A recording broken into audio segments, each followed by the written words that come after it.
Okay, so hello everyone. Welcome to the Green Event Planning 101 training.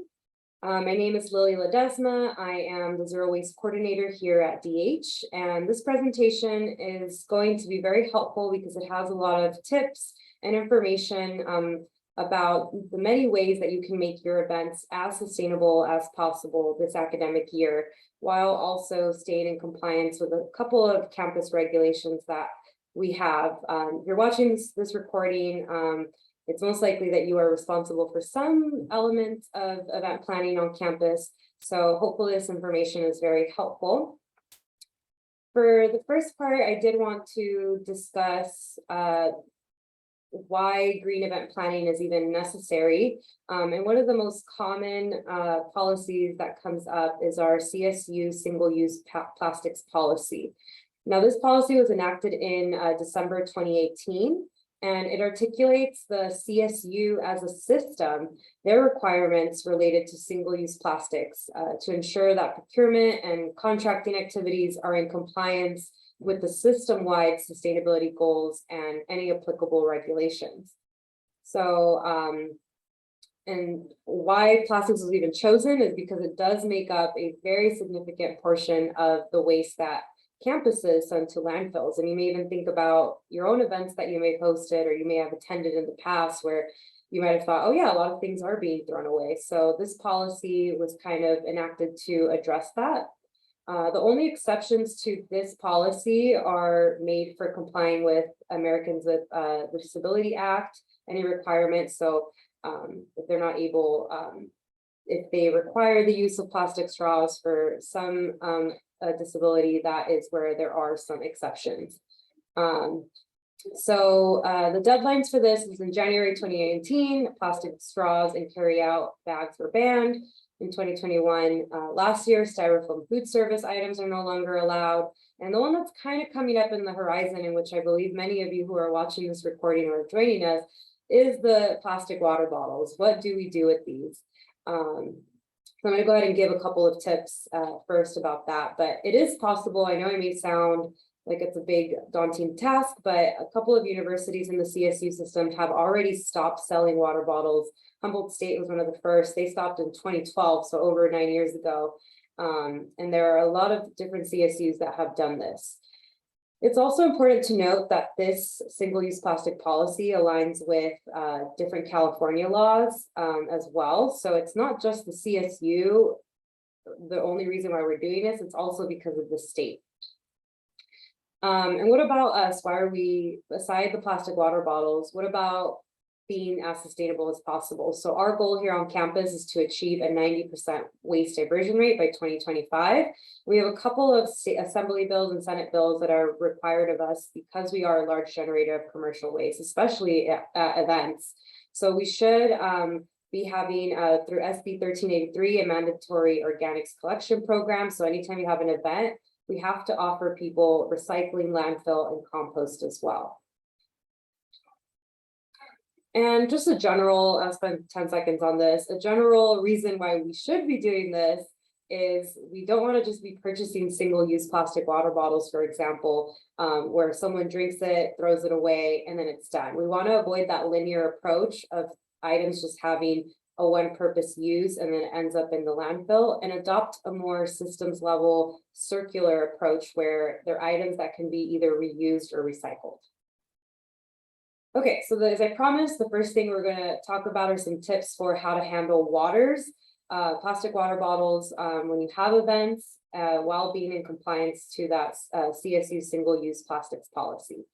So tip number one is really utilizing the hydration stations on campus. So keep things really easy. Let event attendees know that they can bring their own reusable water bottles whenever you send out a flyer, communication, and these are located everywhere on campus. So everywhere there's a water fountain, you will find, or anywhere there's like the water fountains, you will find a hydration station next to it. So you can easily just tell folks if you're having a meeting or a mini conference, something where they're pretty accessible, just encourage your folks to take a reusable water bottle. For larger events, so even like new student convocation, if you're having anything outside the north lawn and you're going to have a large event gathering with, you know, more than 200 people, this water bar that we purchased for catering actually can accommodate up to 15,000 people. So it's a 4-spigot water bar. It looks similar to this one that I have in the photo. It's not exactly this one, but it's very similar.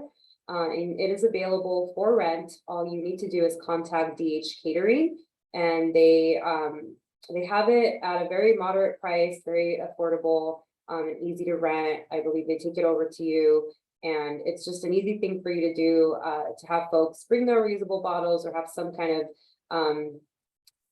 giveaway where you can have them fill it up and then take that giveaway as an incentive. So that's the water bar rental. The next thing, which is directly replaces the need for a personal individual plastic water bottle, are these co-branded Path Water bottles. They are CSU co-branded. They are 100% reusable. They look like single use, right? But they're refillable. They are aluminum. They already come pre-filled with water, so that's a bonus. You can give them away as a swag item for your event, and then have folks refill them either at the hydration stations, or you can rent that water as the 4-spigot water bar from DH. Bottles come out to around $1.55 per bottle, which is around the same price you'd be paying for the plastic ones, just a little bit over, obviously, but they are reusable. It's $18.60 per case, and it comes with 12 bottles, all pre-filled, and they come with the CSUDH branding. So these are nice if you have, not just for events, but in your office, if you have visitors, but they make a great giveaway item for any event for you to use and to replace those single-use plastic water bottles. If you do want to go this route, you can place your order via department chargeback through contacting Dino Hernandez at the warehouse, and make sure that you provide your chart, field information, the quantity that you are requesting, and where and when you would like the order dropped off. So it's super easy to do. And unfortunately, at this time, I know in the past, when we first rolled out this program, our vendor did provide us extra quantities, so we were able to accommodate any donations that came here or there. But at this time, we only have what is in stock. We don't have any surplus. So we, unfortunately, as an office of sustainability, cannot offer free bottle donations. A fourth tip that's not on here, you don't necessarily need to use these Path Water bottles if you want to purchase a swag item that has your office logo or whatever. Those are another things that you can purchase, so it becomes a giveaway, and then you provide either the hydration stations in your communications or the water bar rental.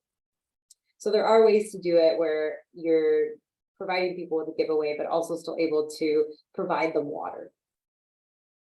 And for the Path Water bottles, they are 100% reusable. So you always want to remind your event attendees or any visitors to hang on to those bottles after you hand them out, so that they can continue to refill them. And I've had mine for more than 6 months now, and it is definitely always useful. I'm going to move on to the green event checklist, and then I will answer any questions that come in.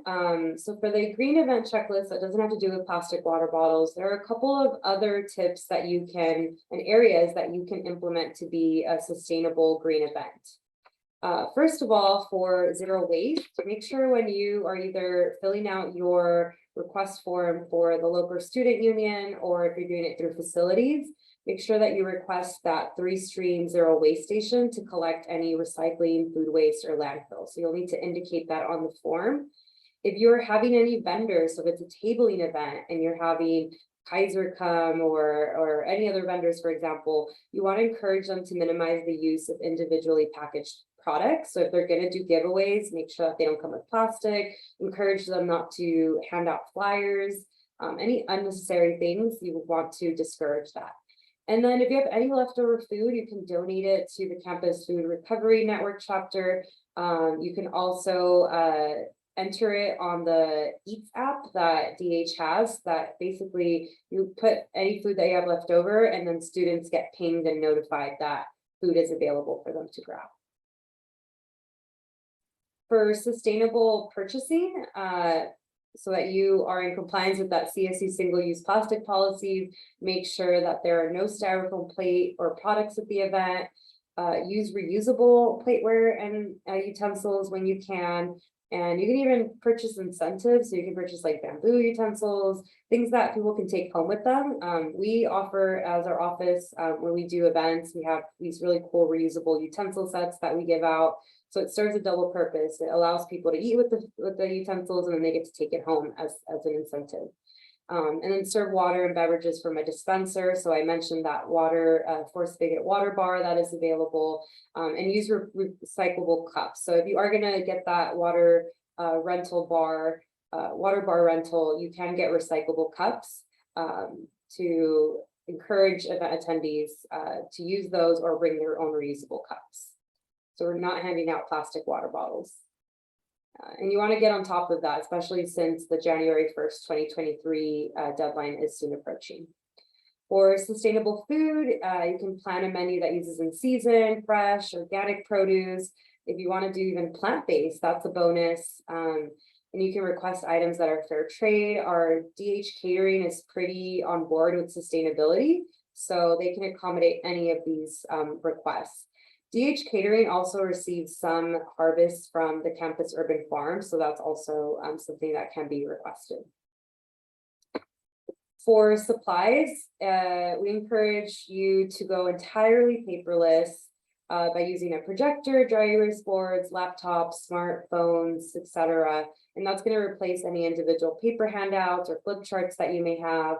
You also want to give attendees the option to refuse any copies that you have or recycle. So if you are going to give them copies at an event, make sure that you have a recycling bin for them to recycle the item.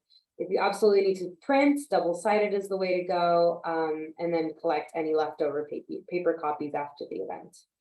And then if you are going to do giveaways, make sure that they are sustainably sourced, eco-friendly, made with recyclable materials. And if you do want to give out prizes, so like bigger prizes, the experience-based ones are a great hit instead of physical items that someone may not even need. So I'm guilty of this, of going to events like a health fair and they give me all this free stuff and then I just throw it away, right? You don't really need it. So try experience-based or some gift card to Starbucks or something that, you know, that is more experience-based rather than physical. Or even like tickets to soccer games, since we're right here next to Dignity Sports Health. Other green event tips, just to wrap this up, if you want to purchase any carbon offsets to reduce any of the greenhouse gas impacts that you might have from guests coming to your event, provide alternative transportation information in the communications that goes out, either to on or off campus guests. This is a bonus as well. Use recycled or repurposed decorations, so you can use any, you know, leftover, let's say from a previous event, you have a bunch of leftover flyers, you can make like paper mache or paper decorations, things like that. You want to avoid purchasing something that you're only going to use once and that's it. And that's something that I've personally seen on campus is when we go out to see the zero waste stations after every holiday, I kid you not, people are throwing away those St. Patty decorations, those Halloween decorations, just one time and done. So just make sure that if you are going to purchase them, that's fine, but just repurpose them. And that's kind of what I do for birthday parties. When I have birthday parties, I've been using the same decorations for all of my family members' birthday parties, and it saves money and it's more sustainable. And make sure you include any sustainability information at the event. So you can always invite our office to have staff a table there or a booth, or you can link our sustainability webpage, which I'm going to show a little bit later that you can also check out. And those was a lot of information, but we've actually compiled all of this in a very handy one-page checklist that is available online.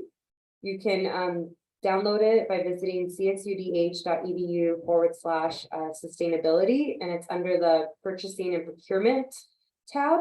And you can save this PDF, and it basically has a breakdown of all these tips that I've provided.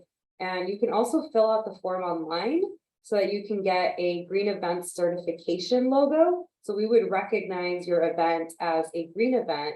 And depending on how you score on each of these categories, you will get a different tier level, depending on the points scored. So If you score 5 to 7 points, you're a certified bronze level event. If you score more than 23 points, you're a platinum level certified green event. And these are things that you can, this is a logo that you can add to your flyer. And that's always a plus for people like, oh, I'm attending an event that is green event certified.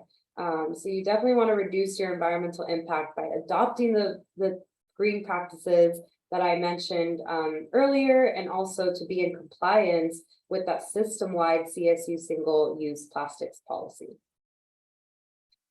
So with that, I thank everyone for their time.